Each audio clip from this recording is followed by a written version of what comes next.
Hey, good afternoon. We want to talk about today how you are going to empower your team to make decisions and to grow. And all of that starts with part of your company culture.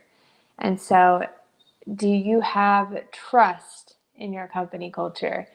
Are there clear expectations, clear communication, strategic delegations?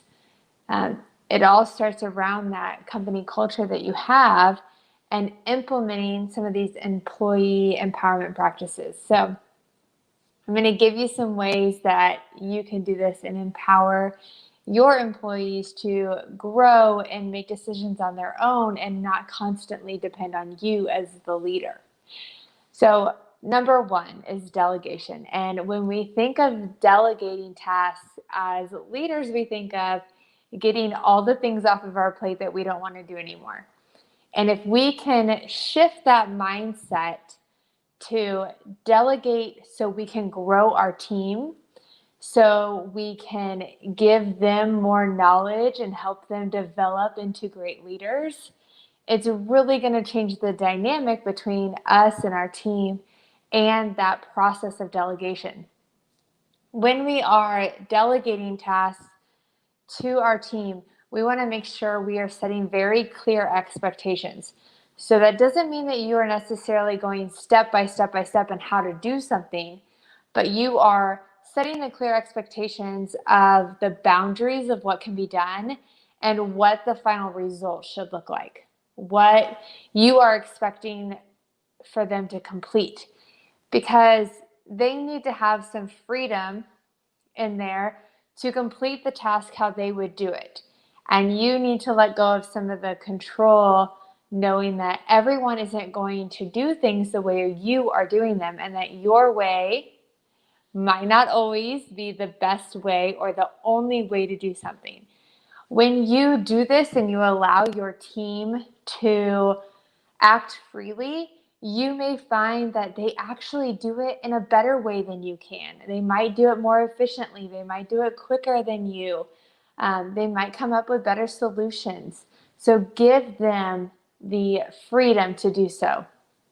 You also, and that's taking back the micromanaging and not overseeing every little step of that process. Okay, number two, making sure that they have the necessary resources that they need to do their job. And we kind of talked about that yesterday, or we did talk about that yesterday in regards to project managers. But now we're talking about your team as a whole, making sure that you are offering all the tools and the resources and being the sounding board for them to come to. And one thing I tell my team is, I don't want you to come to me with problems. I want you to come to me with solutions. So if you have a problem, if you have a question, I also want you to come to me with the solutions to fix it. Number three, giving constructive feedback is part one of that, but also recognizing the employees when they do something good. So you want to give constructive feedback. One thing you don't want to do is say, oh, it's fine, and then fix it yourself if there's a problem. You want to make sure that they know what they did and how to fix it. Or you might give them the opportunity to say, well, this doesn't look right. Can you go back and look at this again? Without telling them exactly how to fix it. Let their mind think. And again, give them that freedom to figure it out on their own.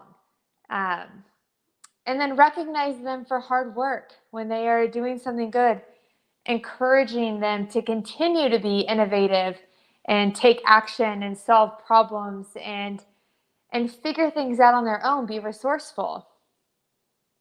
And number four, I think it's really important to communicate the vision and share my vision and my ideas for the company with my entire team, and not holding that back to just the upper level management or higher ups in the organization, but the entire team should know what the goals are and the vision for the company and what your purpose is and how they can contribute to the vision and how they can make a difference. So communicating the vision of the organization, and then when they come to you, accepting ideas and input from them. And so open it up. Not only are you communicating these ideas and visions, but then opening that up to suggestions, to input from your team. They might have some really great ideas that you just haven't ever let them express and share with you yet.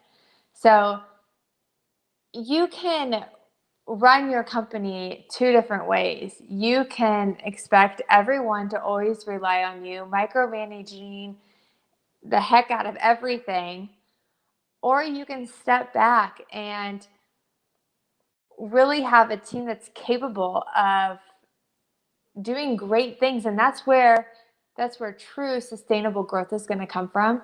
When you have a team that is empowered to make changes, empowered for growth. And that's what you want to see. You want to create these leaders in your organization that can do this without you having to give step-by-step directions all the time. So your daily NLA, your daily new life action item is to take these ideas and review them, listen to this again, and take one of them, just one. Maybe it's delegating a certain task or teaching somebody to do something in that delegation. Maybe it's reviewing the resources and making sure that somebody has the resources that they need. Maybe it's recognizing an employee for something, having a team meeting and communicating your vision, or asking for input. So one of those 5 things, I want you to take just one and start using it tomorrow to start empowering your team.